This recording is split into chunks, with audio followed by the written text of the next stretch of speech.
Bonjour à tous, c'est Guillaume, bienvenue sur Astronaute. Alors je sais, ça fait pas très longtemps, je sais que vous n'êtes pas très habitué à avoir autant de vidéos d'un coup sur la chaîne, mais bon, va falloir faire avec, hein. Aujourd'hui, je vais profiter d'avoir fait l'acquisition de deux matériels en fait, de la lunette que j'ai déjà présentée que vous pouvez retrouver ici, et aujourd'hui, on va faire l'unboxing du ZWO Focuser qui sera monté dessus. Alors pour ceux qui vont dire en commentaire que je ne me suis pas changé depuis une semaine, bah réfléchissez un peu.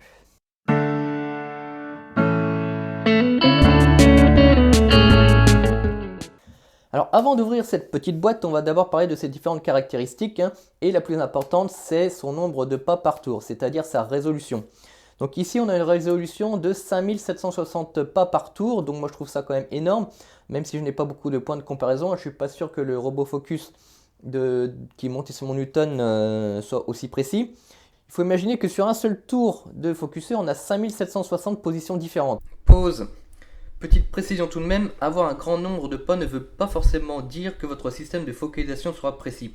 En fait, il dépend directement de la précision de votre porte oculaire, c'est-à-dire de combien de centimètres il va sortir pour un tour de molette. Mais bon, tout ça, on va en reparler à la fin de cette vidéo.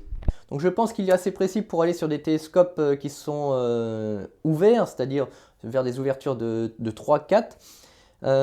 Si vous ne le savez pas, plus le télescope est ouvert, plus la mise au point est délicate et doit être précise. Donc c'est pour ça qu'il faut avoir des focuseurs électriques qui soient relativement précis. Ensuite, ce focuseur pèse 277 grammes. Alors moi je le trouve un peu lourd quand même. Moi je compte le monter sur ma petite lunette. Je pense que l'équilibrage va être d'autant plus difficile en installant ce focuseur parce que la lunette étant petite, eh bien on va se retrouver avec un poids qui est en plus donc vers l'arrière alors que la lunette demandera à aller vers l'avant sur le télescope et ce qui n'est pas forcément facile à faire. Ensuite, la charge maximale qu'il peut supporter, c'est 5 kg. C'est-à-dire que vous allez pouvoir mettre 5 kg derrière votre porte oculaire et il sera capable de faire bouger votre porte oculaire.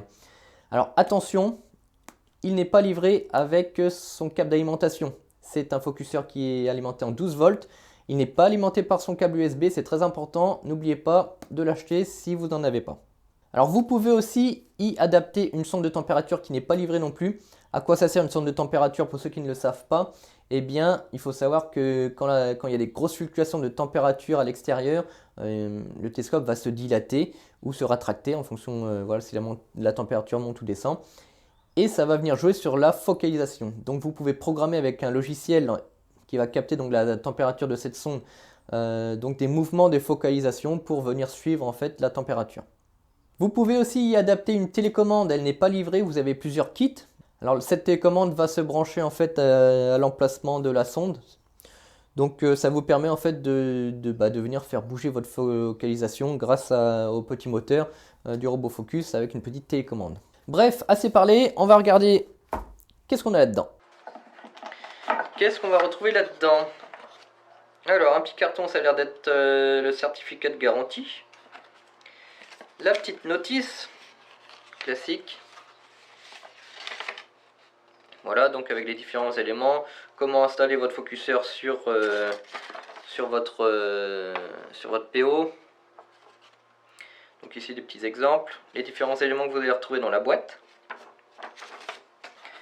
Une petite mousse. Alors un petit jeu de clé Allen et de visserie, indispensable. Ça c'est bien pratique parce qu'on ne sait jamais comment c'est fait sur votre PO. Donc au moins là vous avez une panoplie diverse. Le petit câble USB, alors c'est de l'USB 2. Bon, c'est type USB des imprimantes, hein. Donc ça, si vous en retrouvez quand même facilement un peu partout. La petite patte de fixation. Bon, ça a l'air d'être assez de bonne qualité, hein. Donc ce qui est pratique, c'est qu'on va retrouver donc plein de trous différents qui va nous permettre une installation sur différents portes oculaires. C'est top. C'est pas toujours livré en plus, hein. Où je compare avec celui du robot Focus. Le robot Focus, lui, c'est des pattes qui sont souples, donc on peut les bouger dans tous les sens. Donc ça nous permet à la fois de donner une forme à cette patte là pour les installer un peu partout, mais c'est pas très rigide et on sait que la rigidité quand même pour une focalisation c'est très important. Alors ici on a différents coupleurs, alors ça c'est génial parce que ça va pouvoir être adapté sur différents porte-oculaires aussi, sans vous tracasser à acheter le bon, voilà, en fonction du diamètre. Voilà, donc on va en avoir 1, 2, 3, 4 différents. Voilà, on peut voir les trous qui sont de diamètres différents. Ça c'est pareil, hein, c'est pas souvent livré avec. Hein. Je redonne l'exemple de mon Newton parce que c'est ce que j'ai comme exemple. Eh bien, le coupleur, j'ai dû le repercer au bon diamètre. C'était du grand n'importe quoi, des bagues en téflon, enfin, c'était un peu merdique. D'ailleurs, je me demande si je vais pas le réinstaller aussi sur le Newton en fonction de l'appareil que je vais utiliser. Et voici donc la petite bête.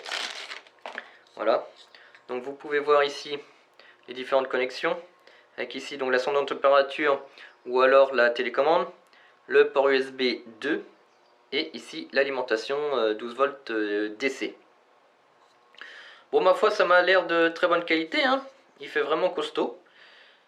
Donc franchement j'en suis assez content. Maintenant reste à voir s'il va faire le taf. Alors pour l'installation vous allez avoir besoin donc du coupleur. Donc ici j'ai déjà vérifié, c'est le bon diamètre que j'ai là.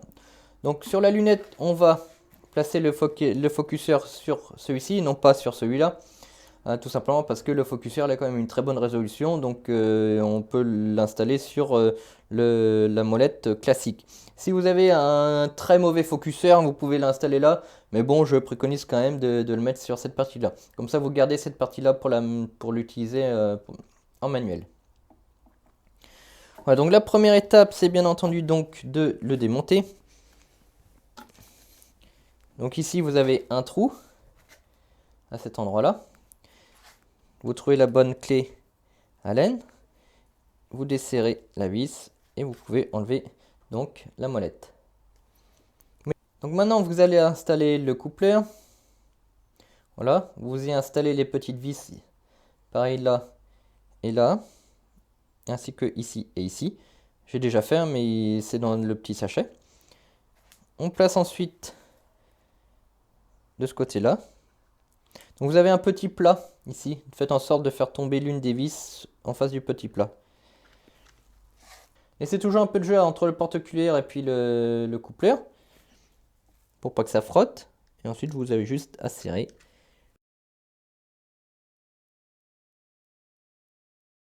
Comme ceci. Vous vérifiez que c'est bien solidaire. Alors n'oubliez pas, quand votre focuseur électrique sera connecté ici, vous ne pourrez plus utiliser votre focuseur en manuel. Il faudra obligatoirement donc desserrer les deux vis ici pour libérer le focuseur électrique. Si vous voulez utiliser votre lunette en manuel. Maintenant, on va installer la plaque de fixation. Donc on va se mettre ici en utilisant donc deux vis, hein, ça devrait aller. Donc les vis sont fournies comme je vous l'ai dit.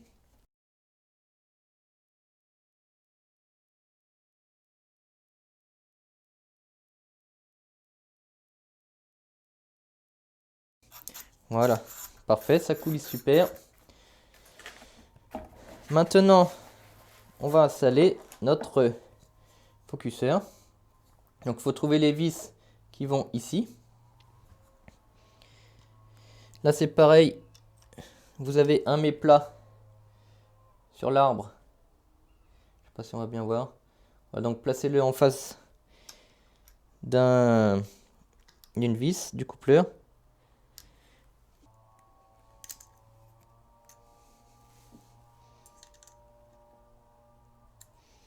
Voilà. Il ne vous reste plus qu'à pousser ça contre votre robot focus et d'y installer les deux vis qui manquent.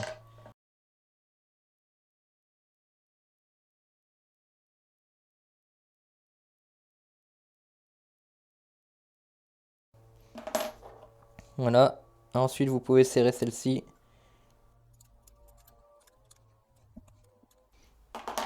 Et voilà. Votre focuseur est installé.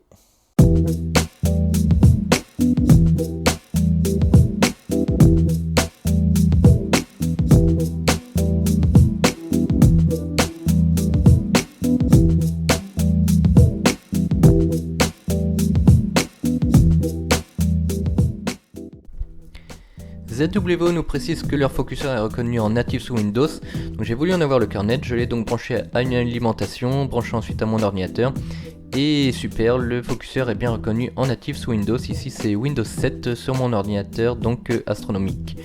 Bien entendu, pour qu'il soit reconnu sous un logiciel astronomique, il vous faudra probablement le driver ASCOM que vous pouvez trouver sur le site officiel de ZWO.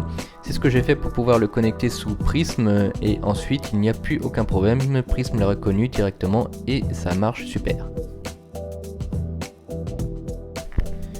Comme je vous ai dit au début de cette vidéo, ce n'est pas parce que vous avez un focuseur électrique qui a énormément de pas par tour que votre système de focalisation sera précis. Ça dépend directement de votre porte oculaire et de votre précision de votre porte oculaire. Et entre autres de combien va sortir le PO à chaque tour de molette. Mon porte oculaire de ma petite lunette sort de 17 mm pour un tour de molette. Donc on peut rapidement faire un petit calcul de précision avec ce focuseur. Donc on va faire 17 mm divisé par 5760 est égal à 3 microns. Donc en gros pour un pas de focuseur on va avoir une sortie de 1 micron du porte oculaire. Ce qui est vraiment très bon, car il faut savoir que pour des télescopes qui tournent autour d'un FD de 4, le minimum de précision qu'il faut avoir c'est 20 microns. Mais ça on en reparlera dans une future vidéo sur la focalisation. Voilà, cette vidéo est terminée, j'espère qu'elle vous aura plu. N'oubliez pas le pouce bleu, l'abonnement, la cloche et à bientôt sur Astronaute pour de nouvelles vidéos. Au revoir.